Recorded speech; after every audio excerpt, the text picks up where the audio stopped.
할렐루야. 네, 반갑습니다. 제가 참 존경하는 목사님 김경훈 목사님, 그리고 또 이상화 목사님, 이 섬기는 또 교회에 불러주셔서 감사드리고, 소개해 주신 것처럼 저는 또 김포제일교회를 섬기고 있습니다. 제가 서영교회에 오려고 좀 젊게 보이겠다 해서 어제 미용실에 가서 머리를 깎았는데 그 원장님께서 아주 시원하게 거침없이 깎아버리셨습니다. 그래서 조금 젊게 보이려고 하다가 군대 가게 생겼습니다 지금. 젊어 보이죠? 50대 후반입니다. 그래도 제가 말씀을 나누면서 이런 질문으로 좀 시작을 해보려고 합니다. 여러분 행복하십니까? 옆에 분에게 물어보십시오. 행복하시냐고.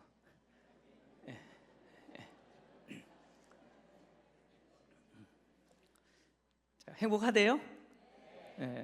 여기 분들이 이제 교사분들이고, 근데 사실 우리 여기 계신 분들도 다 교사죠.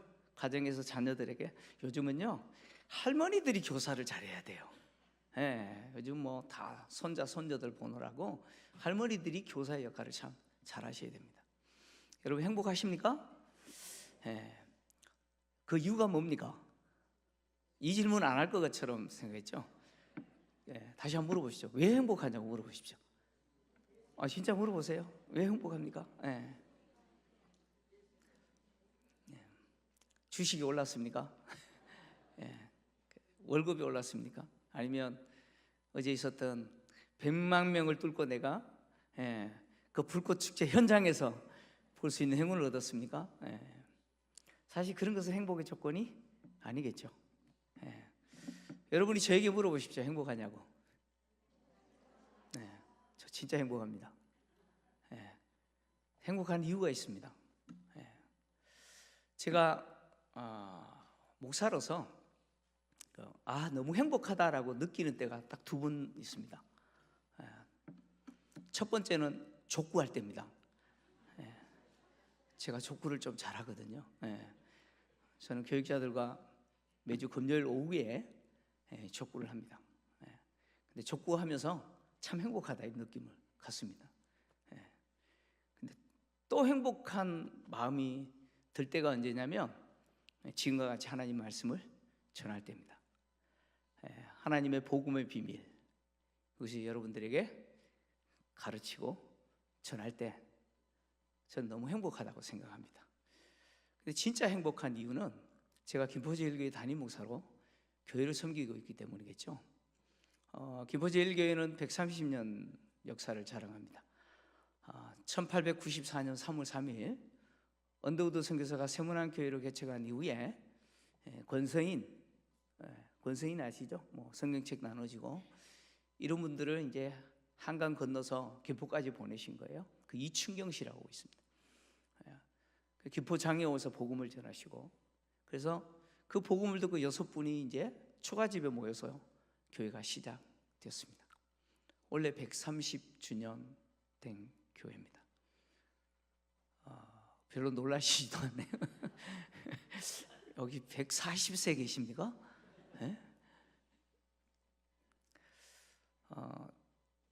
하나님이 130년 된 김포제일교회를 세우기 위해서, 특히 회복시키기 위해서 많은 목사들을 보셨을 건데 그 목사들 중에 누구를 선택한 거예요?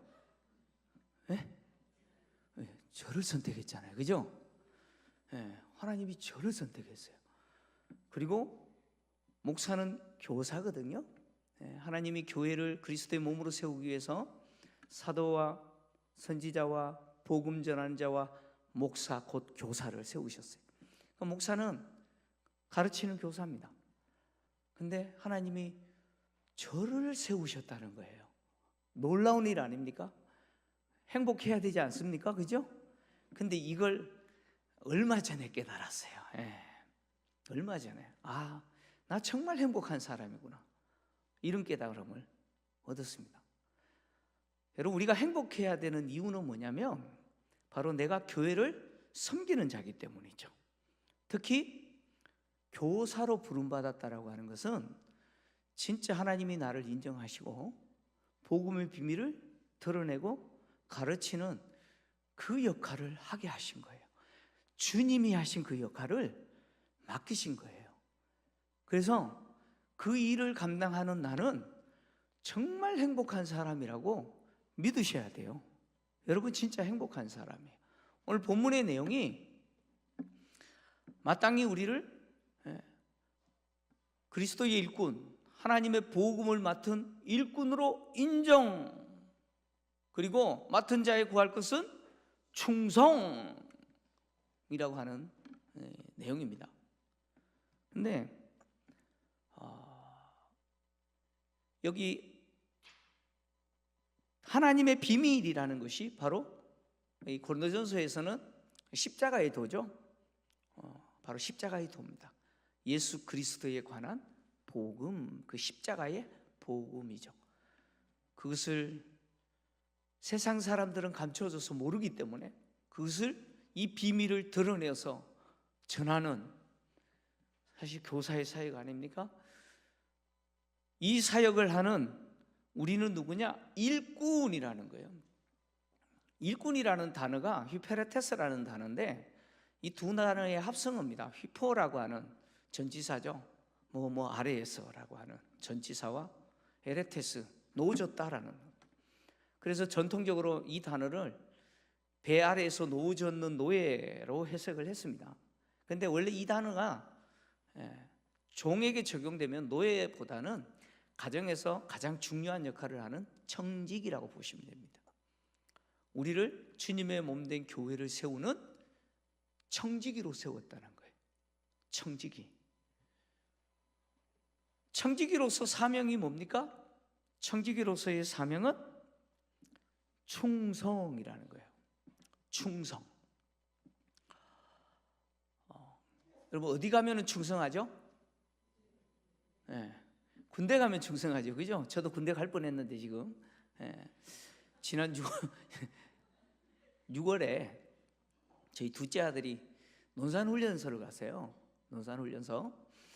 자녀들 논산훈련소 보내보신 부모님들은 다 알 거예요. 처음에 이제 훈련소 들어갈 때 입소식 하잖아요. 입소식을 간단하게 하고 또 훈련 마치면 퇴소식 합니다. 갔는데 한 1,000명 정도 입소하는 아이들이 이제 왔어요. 얼마나 뭐 사람들이 진짜 인산이네요. 근데 이제 입소식 하는데 이제 군생활이 이제 막 시작하는 거잖아요. 뭣도 몰라요. 근데 이제 신고식을 하는데 그 신고식에는 어떤 순서가 있느냐면 이런 순서가 있어요. 굳게 다여 받들어 총, 이런 순서가 있어요. 잘하죠? 굳게 다여 받들어 총 했더니요, 얘네들이 이제 머리는 깎았는데 아직 그 사복 입고 아직 민간인이잖아요. 그 어떻게 해야 될지 모르는 거예요. 그래서 한 절반은 충성 뭐 이렇게 하고 절반은 이렇게 옆으로 쳐다보다가 이렇게 하니까 자기도 따라하고, 그 중에 몇 명은 나는 죽어도 이거야 그러고 가슴에 손을 얹고 나는 자랑스러운 태극기 앞에 이게 끝날 때까지 이러고 있어요. 별로 안 웃기죠? 쟤네들이 군생활 하겠나 싶을 정도로 엉망입니다. 근데요, 5주 훈련 받고 퇴소식 하는데 똑같이 해요. 굳게 대여 받들어 총 하니까요, 마치 한 사람이 하는 것처럼 총성 그래요. 5주 훈련 받았는데. 그래서 저기 7사단 갔어요. 화천. 내가 왜 화천 가야 되냐고 입이 이만큼 나와서 화천 갔는데 지금 군생활 잘하고 있습니다. 군대 가면 충성하죠, 그죠? 군대 가면 충성해. 누구에게 충성하는 겁니까? 나를 부르신 자에게, 그 국가에 충성하는 거예요. 국가에 충성하는 거예요.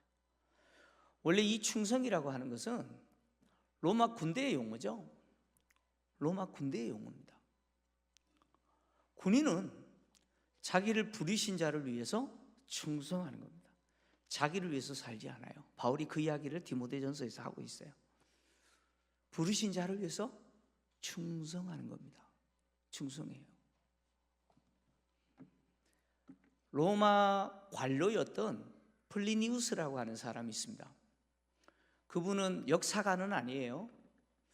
트라이아누스 황제의 법률 고문이기도 했고, 또 황제 취임할 때 연설문을 써주기도 했고, 그런 역할을 했던 관료입니다. 근데 그분이 AD 110년에 터키 지역에 있는 본도와 비두니아 지역 총독으로 부임합니다. 총독으로 부임해요. 그래서 총독으로 부임해서 이제 그 지역을 다스리는데, 통치하는데, 무명의 사람이 그리스도인이다라고 하는 이름을 많이 적어서 고발한 사건이 발생한 거예요. 그래서 이 사람이 어떻게 해야 될지 몰라서 트라이아누스 황제에게 조언을 구하는 편지가 역사에 남아 있습니다. 플리니우스가 많은 편지를 남겨놨는데 그 중에 이 내용이 있어요. 황제에게 이걸 어떻게 처리해야 될지 묻는 내용이에요.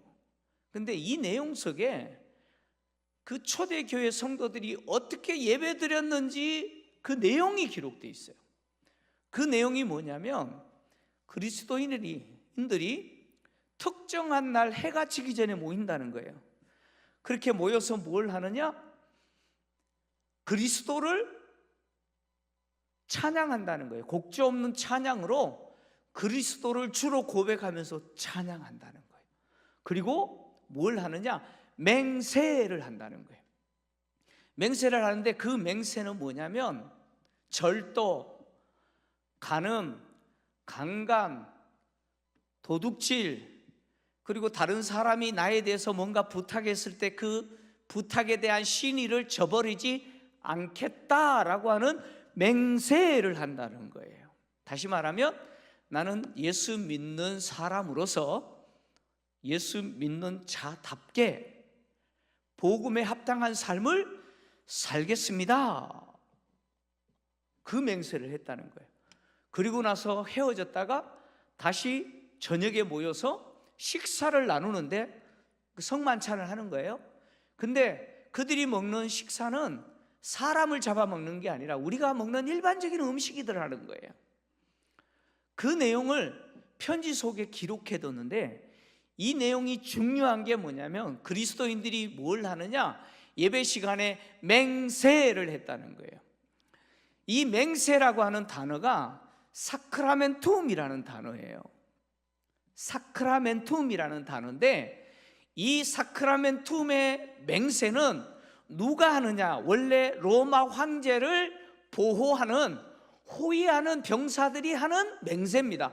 나는 무슨 일이 있어도, 혹시 내가 죽을지라도 황제를 지키겠다.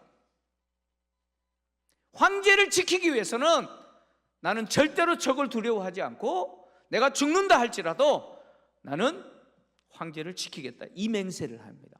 이게 사크라멘툼의 맹세예요. 근데 이 맹세가 로마 군인들에게 확장이 됩니다. 그래서 로마 군인들이 이 맹세를 해요. 이 맹세를 하면서 나는 어떤 일이 있어도 적을 두려워하고 뒤로 물러가지 않겠습니다. 이 맹세를 해요. 그래서 당시 로마가 세상을 지배할 당시 가장 강력한 군대가 누굽니까? 어디예요? 로마 제국이에요. 로마 군사들입니다. 이 맹세를 합니다. 나는 죽을지라도 뒤로 물러나지 않겠습니다. 이 맹세가 바로 사크라멘툼의 맹세라는 거예요. 근데 성도들이 예배 시간에 이 맹세를 한다는 거예요. 무엇 때문에요? 나는 복음에 합당한 삶을 살겠다는 거예요. 잔인하게 교회를 박해하는 시대에. 그래서 플리니우스가 그런 이야기를 합니다. 그리스도인들이 적발되었을 때, 내가 신문을 했을 때 3번까지 경고한다는 겁니다. 3번까지 경고를 해요. 너 예수 믿어? 아니요. 그러면은 우리가 믿는 신에게 경배하고 분향하게 한다는 거예요. 근데 그렇게 했을 때 놓아준다는 거예요. 근데 예, 나 예수 믿습니다. 그러면 다시 한번 경고한다는 거예요. 너 죽어. 경고한다는 거예요. 그래도 네 라고 하면 세 번까지 경고해서 네 라고 하는 사람은 죽였다는 거예요. 처형시켰다는 거예요. 그리고 그 사람이 로마 시민권자인 경우는 로마로 압송해서 황제의 재판을 받도록 했다라고 플리니우스는 그렇게 이야기를 합니다. 무슨 이야기냐면 그 당시 예수를 믿는다라고 하는 것은 뭘 각오해야 돼요? 뭘 각오해야 됩니까? 죽을 각오하고 예수 믿어야 되는 거예요. 죽을 각오하고 예수 믿는 성도들이 예배 시간에 그 맹세를 하는 거예요. 나는 예수님 걸어가신 그 길을 걷겠다는 거예요. 예수 믿는 사람답게 살겠다는 거예요. 예수님이 우리에게 말씀하신 대로 내가 살겠다는 거예요. 오늘 교사 헌신 예배인데 참 다음 세대를 세우는 일에 있어서 한국교회가 굉장히 지금 심각하다는 건 아시지 않습니까? 인구 절감 문제뿐만 아니고 교회들마다 공통적으로 갖고 있는 현상이 지금 다음 세대 문제입니다. 저희 교회도 마찬가지예요. 어떻게 해야 다음 세대를 살릴 수 있을까? 정말 중요한 게 이제는 교사의 역할이죠. 근데 교회에서 교사로 부름받은 그분들만이 아니고 사실 가정에서 부모님들이 교사의 역할을 잘 하셔야 돼요. 이제는 내가 믿는 대로 사는 것을 보여주셔야 돼요. 내가 믿는 대로 사는 모습을 보여주셔야 돼요. 나는 대충 믿으면서 자녀들에게 예수 잘 믿어라? 우리 청년 가운데 그런 청년이 있었습니다. 우리 아버지는 안 믿는 것 같아요. 그래요. 교회 중직인데 안 믿는 것 같아요. 그래요. 교사들이 아이들을 가르칠 때 이론만 가르쳐요.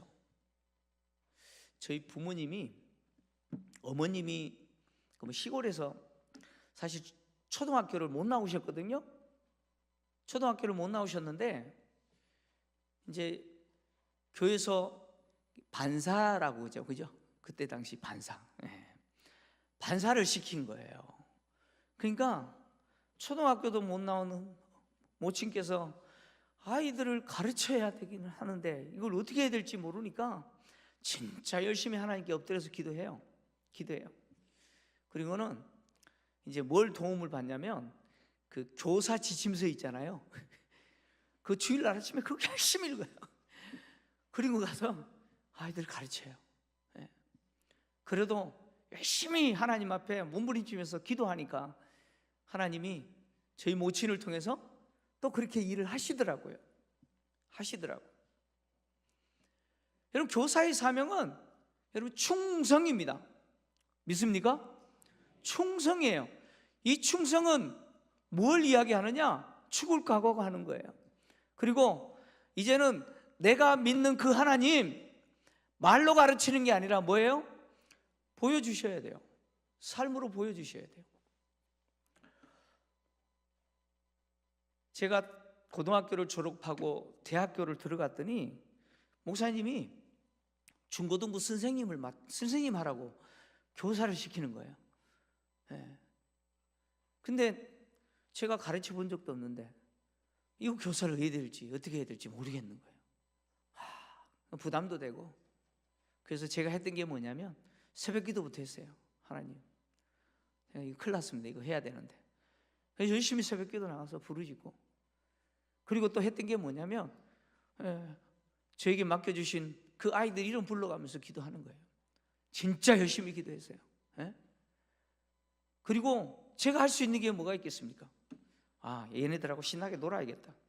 그래가지고요, 토요일날 걔네들 불러가지고 초등학교 운동장 가서 열심히 공차고, 주일날 오후 되면 담임 목사님 몰래 가가지고 또 애들하고 공차고, 그래서 들켜가지고 목사님 불려가가지고 혼나고, 주일날 공찼다고.